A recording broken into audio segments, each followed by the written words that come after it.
दोस्तों, इजराइल दुनिया के सबसे छोटे देशों में से एक है जो चारों तरफ से दुश्मन देशों से घिरा हुआ है।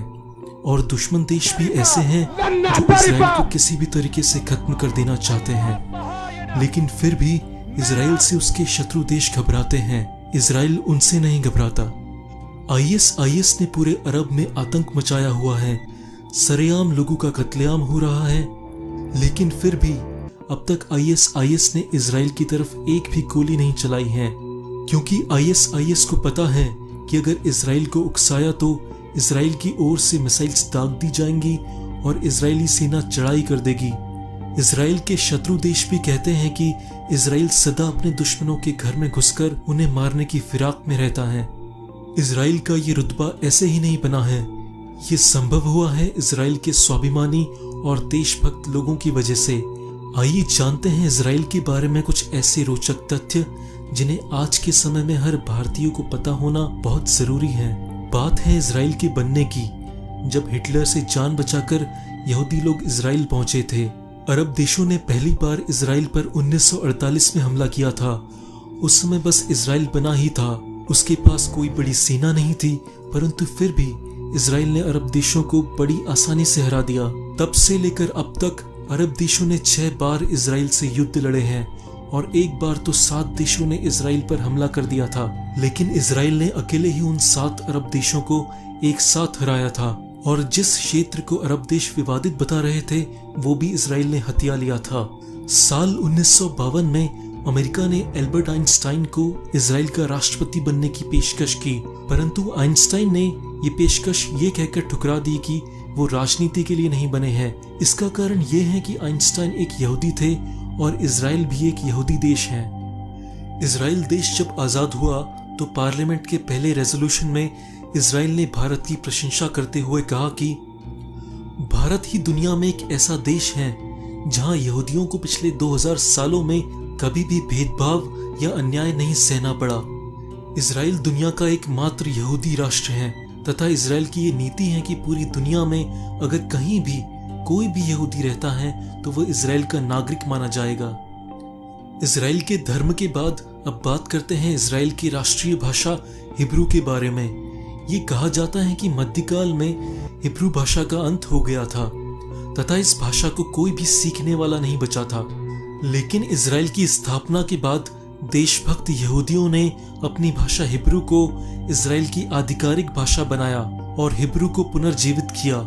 इजराइल के लोग हमारे भारत की तरह नहीं हैं, जहां लोगों को हिंदी बोलने या कोई क्षेत्रीय भाषा बोलने पर तुच्छ समझा जाता है और इंग्लिश बोलने वाले को बुद्धिमान समझा जाता है। इजराइल दुनिया का एकमात्र ऐसा देश है जहां के प्रत्येक नागरिक को मिलिट्री ट्रेनिंग अनिवार्य है, चाहे वो उस देश के प्रधानमंत्री का बेटा ही क्यों ना हो, उसे मिलिट्री ट्रेनिंग करनी ही होगी। इजराइल के सभी विद्यार्थी, चाहे वो लड़का हो या लड़की, मिलिट्री ट्रेनिंग करनी ही होती है। लड़कों की ट्रेनिंग 3 साल के लिए होती है और लड़कियों की 2 साल के लिए। आप जानकर हैरान हो जाएंगे कि इजरायली आर्मी में 50% से भी ज्यादा ऑफिसर्स महिलाएं हैं। इजराइल की वायुसेना दुनिया में 4थे नंबर की वायुसेना है। ये किसी भी हमले की सूरत में न सिर्फ जवाब देने में सक्षम है, बल्कि किसी भी दुश्मन को पल भर में तहस नहस करने की क्षमता रखती है। सिर्फ अमेरिका, रूस और चीन ही उससे आगे हैं। व्यावसायिक दृष्टि से भी इजराइल दुनिया में 3रे स्थान पर है। इजराइल में करीब 3,500 से भी ज्यादा टेक्नोलॉजी कंपनी है जो पूरी दुनिया में सिलिकॉन वैली के बाद 2रे नंबर पर आती है। दुनिया में पहला फोन मोटोरोला कंपनी ने इजराइल में ही बनाया था और माइक्रोसॉफ्ट के लिए पहला पेंटियम चिप, पहली वॉइस मेल तकनीक, USB pen drive, antivirus Israel में ही विकसित किए गए थे। इजराइल के लोगों की मेहनत और बुद्धि का एक नमूना आप देखिए कि पिछले 25 सालों में इजराइल के कृषि उत्पाद में 7 गुना बढ़ोतरी हुई है, लेकिन पानी पहले ही जितना प्रयोग किया जा रहा है। इजराइल दुनिया का एकमात्र ऐसा देश है जो पूर्ण रूप से anti ballistic missile defence system से लैस है। इसका मतलब इजराइल की पूरी सीमाएं तथा प्रत्येक हिस्से में एंटी बैलिस्टिक मिसाइल लगी हुई हैं। इसी कारण चारों तरफ अपने शत्रु देशों से घिरे होने के बावजूद भी इजराइल आज तक सुरक्षित है। इजराइल के ऊपर प्रतिदिन अरब देशों के पाले हुए अनेक आतंकवादी संगठन रॉकेट से हमला करते हैं, लेकिन सारे रॉकेट इनके डिफेंस सिस्टम के कारण रास्ते में ही नष्ट हो जाते हैं। इजरायली नोटों में ब्रेल लिपि का इस्तेमाल किया जाता है, इसलिए इसके नोट को दृष्टिहीन लोग भी पहचान सकते हैं। ये अपनी तरह का पहला ऐसा नोट है। दोस्तों, आपने देखा होगा कि जब भी हमारे देश में आतंकवादी हमले होते हैं तो हमारे नेता एक वाक्य बार बार बोलते हैं कि हम इस आतंकवादी घटना की निंदा करते हैं, लेकिन इजराइल कभी भी इस तरह की बातें नहीं करता। इजराइल की एक सीधी सिंपल सी पॉलिसी है कि अगर किसी भी देश या किसी भी संगठन ने हमारे देश के एक भी नागरिक को मारा तो उन आतंकवादियों को दुनिया के किसी भी हिस्से में ढूंढकर मार देंगे और हमारे एक नागरिक के बदले उनके 50 नागरिक मारे जाएंगे। भारत का सबसे बड़ा दुश्मन पाकिस्तान भी इजराइल से कितनी नफरत करता है, इसका अंदाजा आप इसी बात से लगा सकते हैं कि हर पाकिस्तानी पासपोर्ट पर साफ शब्दों में लिखा होता है कि यह पासपोर्ट इजराइल को छोड़कर किसी भी देश में मान्य है। साल 1972 जर्मनी के म्यूनिक ओलंपिक गेम्स में फिलिस्तीन के आतंकवादियों ने 12 इजरायली खिलाड़ियों को मार डाला था। तब तत्कालिक इजरायली प्रधानमंत्री गोल्डा मेयर ने न तो इस घटना की निंदा करी और न ही उन्होंने हमारे देश के नेताओं की तरह कोई शांति का वक्तव्य दिया, बल्कि उन्होंने सारे मारे गए खिलाड़ियों के घर वालों को फोन करके कहा कि हम इसका बदला जरूर लेंगे। और इसके बाद उन्होंने अपनी खुफिया एजेंसी मोसाद को केवल इतना ही कहा कि दुनिया के किसी भी देश के किसी भी हिस्से में कोई भी आतंकवादी हो जो इस घटना में शामिल हो, उन्हें किसी भी तरह मार दो। सारे आतंकवादी अपना हुलिया और नाम बदलकर दुनिया के अलग अलग कोनों में छुप गए थे, पर मोसाद ने उन्हें ढूंढ ढूंढ कर मारा। साल 1976 इजरायली लोगों से भरे एक यात्री विमान को फिलिस्तीनी आतंकियों द्वारा हाईजैक करके युगांडा ले जाया गया। इनकी मांग इजरायली जेलों में बंद फिलिस्तीनी आतंकवादियों को रिहा करने की थी। मोसाद से मिली खुफिया जानकारी के दम पर इजरायली कमांडोज ने जो रेस्क्यू ऑपरेशन चलाया वो हैरान कर देने वाला था। इजरायली कमांडोज युगांडा पहुंचे और न सिर्फ सभी आतंकियों को मार गिराया, बल्कि आतंकियों का समर्थन करने वाले युगांडा सेना के 45 सैनिकों को भी मौत की नींद सुला दिया और 100 से ज्यादा बंधकों को रिहा करा लिया।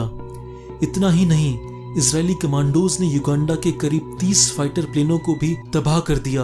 अब जरा इसकी तुलना 1999 में हुए एयर इंडिया के विमान को आतंकियों द्वारा हाईजैक करने पर खतरनाक आतंकी मसूद अजहर को रिहा करने के भारत के कदम से कीजिए। भारत आपको मीलों पीछे खड़ा नजर आएगा।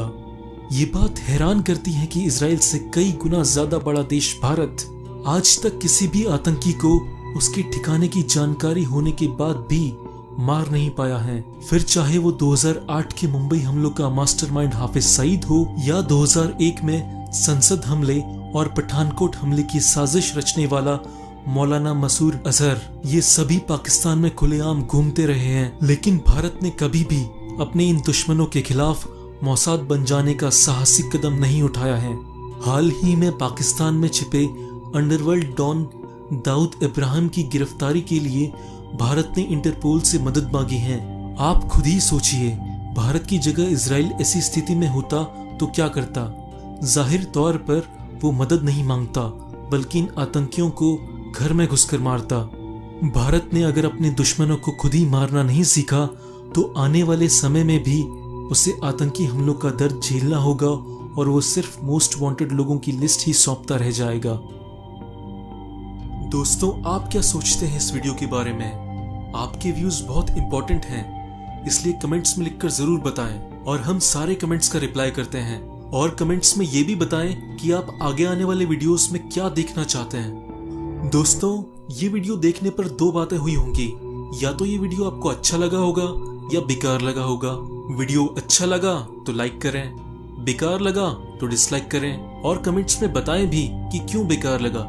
धन्यवाद।